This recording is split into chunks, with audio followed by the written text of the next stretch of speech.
berarti ya. Ini belum ada kejelasan proses hukum. Padahal ini pelanggaran hukum luar biasa. Perampokan terhadap kekayaan negara. Perampokan terhadap sumber daya alam yang dilindungi oleh undang-undang untuk tidak boleh dimiliki oleh siapapun pihak swasta kecuali negara. Tidak boleh perusahaan, tidak boleh perorangan. Karena di dalam hukum kita tidak ada hak guna laut. Yang ada hak guna bangunan itu di bumi. Nah, kok hak guna bangunan diberikan di atas air yang sudah dikapling? Itu sudah dikapling itu berarti adanya jahat. Nanti kalau sudah penuh, ya karena abrasi, karena penuh, ini kan sudah tampak menjadi daratan. Ini lalu dibagi, bisa diukur meternya. Kalau masih laut kan tidak bisa diukur, bergerak-gerak gitu terus kan.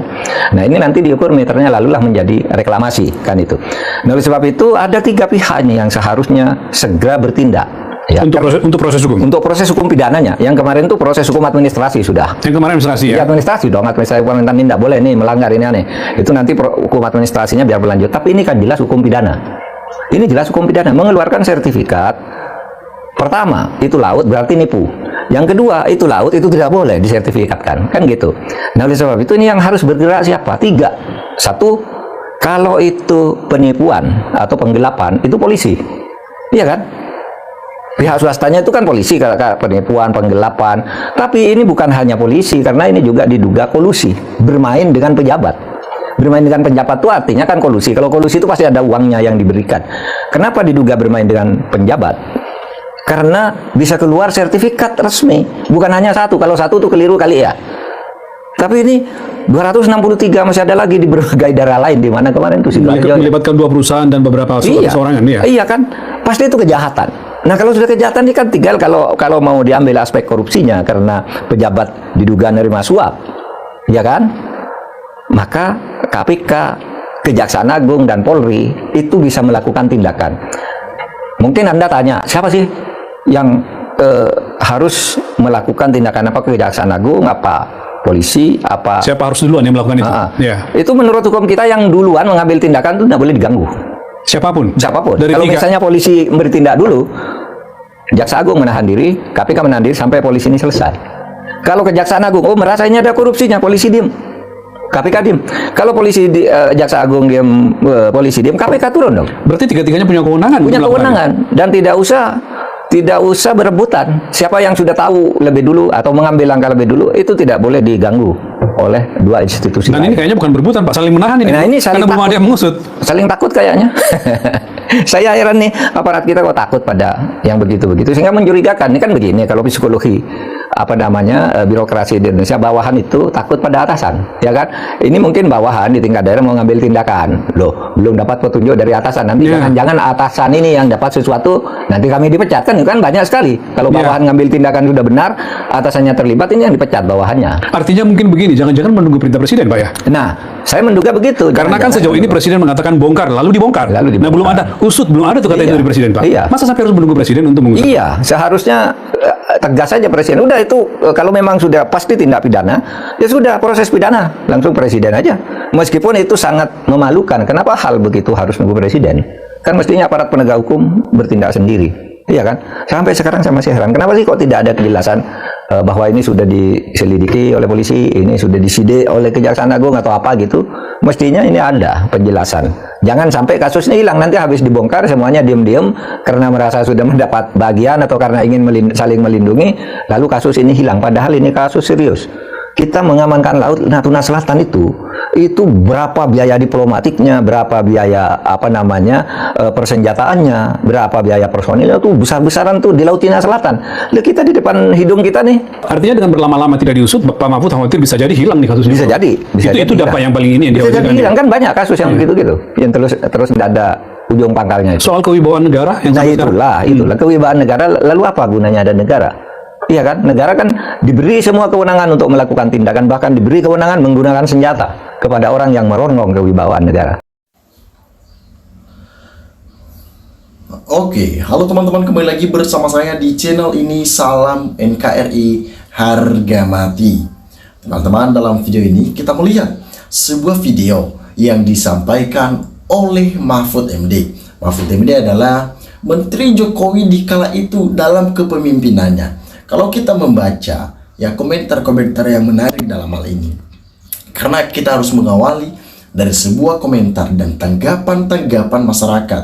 Bagaimana masyarakat menanggapi hal seperti ini? Nah, disampaikan di sini, tanggung jawab Kapolri mana?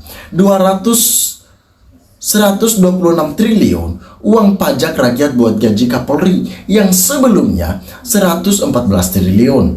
2025 naik jadi 126 triliun.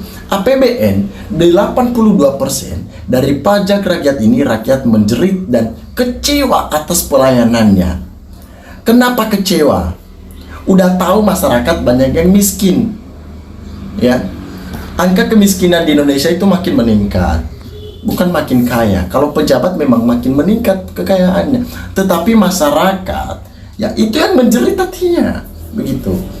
Kalian harus tahu hal ini. Jangan sewenang-wenangnya melakukan keputusan yang tidak berpihak kepada masyarakat.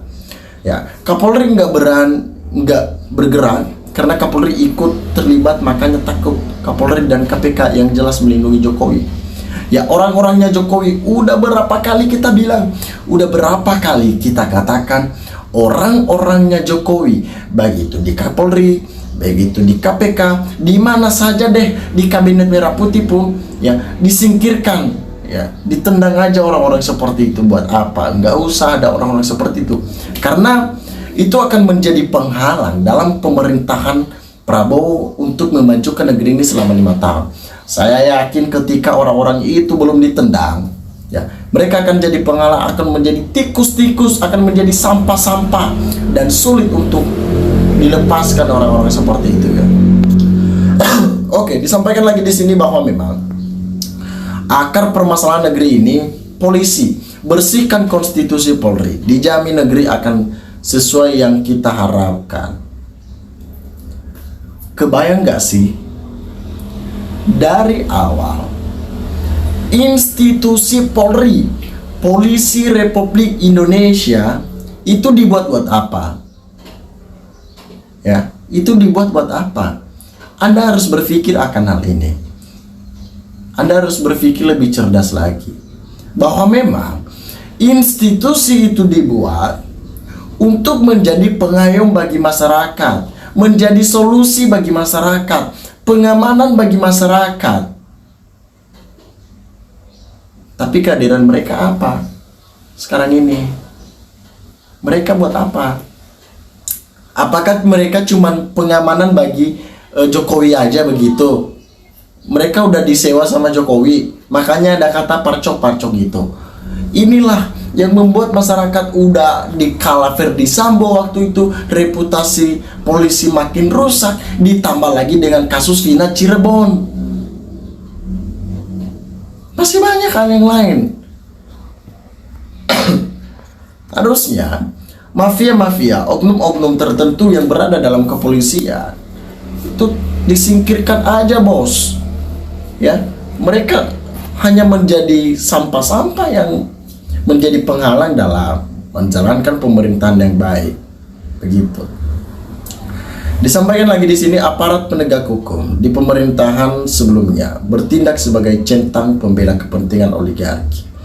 Tapi yang kasih makan perutnya dan keluarganya adalah rakyat. Malang rakyat NKRI.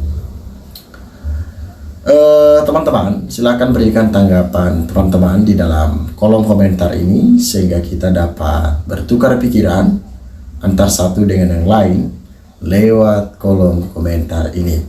Terima kasih teman-teman. NKRI harga mati.